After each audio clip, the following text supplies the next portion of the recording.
Hey guys, Kirby Smith, Lightspeed Construction here with Sam, and Sam is our most recent customer. Man, thank you, Sam, for the work. We sincerely appreciate getting to do a great job on your property.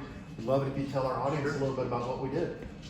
Came out to, I had a leak in the roof, came out and I checked it, saw that I had some wind damage, helped coordinate my insurance claim, came out, I got a new roof and new gutters. How did you see the roof leak? What did you notice there?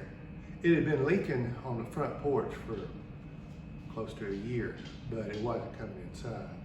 And then Did it do some damage to the front porch? yeah. What all happened there? What did you see when you looked up at that? It was just a slow leak, and I had a couple people come out to look at it, and they made a few little.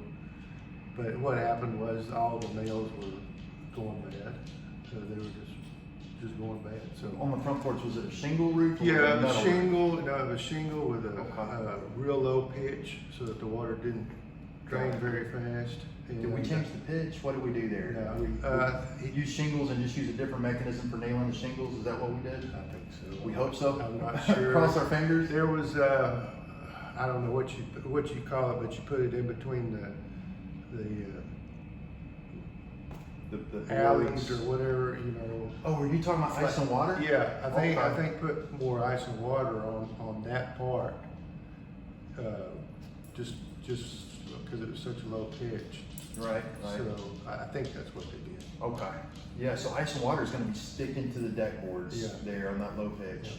And what it actually does is when you put a nail through the ice and water, through the shingle, and then it goes to the ice and water in the deck, the ice and water will actually seal around the nail. So if water ever does happen to get behind the shingle for any reason, as they might can do on lower pitch roofs and in valleys, the ice and water actually seals around that nail. Okay. And kind of holds it a little bit better. So I think that's what they did. That's what the plan was. Man, we got some weather here, don't we? I know it. But, man, I think for the last 2 weeks we've had, what, 25 days of rain in the last 2 weeks or something like that? Don't check my math. I don't know. Yeah.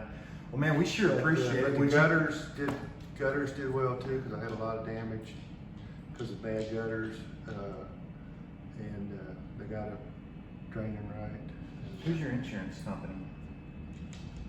You I think can mouth their name and I think it's Travelers. Travelers. Yeah. Give a shout out to Travelers Travelers for funding the work. Travelers did a good job. Yeah. We want to thank Travelers. Yeah, I mean, one of the big mentions is that Travelers insures everything below your roof, and so they want to make sure that that roof's not going to be a vulnerability where all your property below that roof is going to be at risk. And so we want to give a big shout out for them for protecting your property correctly. Yeah, because I didn't tell you that eventually, right at the end, right after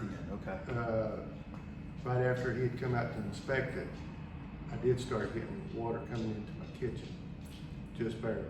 And so they came out and they fixed the ceiling and everything on that too. So. Well, man, successful project. Look forward to checking up on your roof in a year.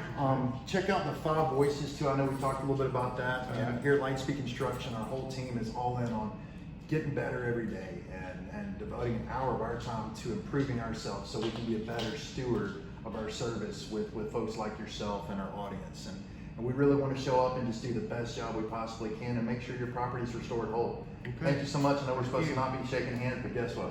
We just did. Guys, Kirby Smith, Lightspeed Construction, and Sam Smith, we're cousins. Thank you guys so much. Yeah, my anyway, guys, thank y'all for watching. We appreciate it.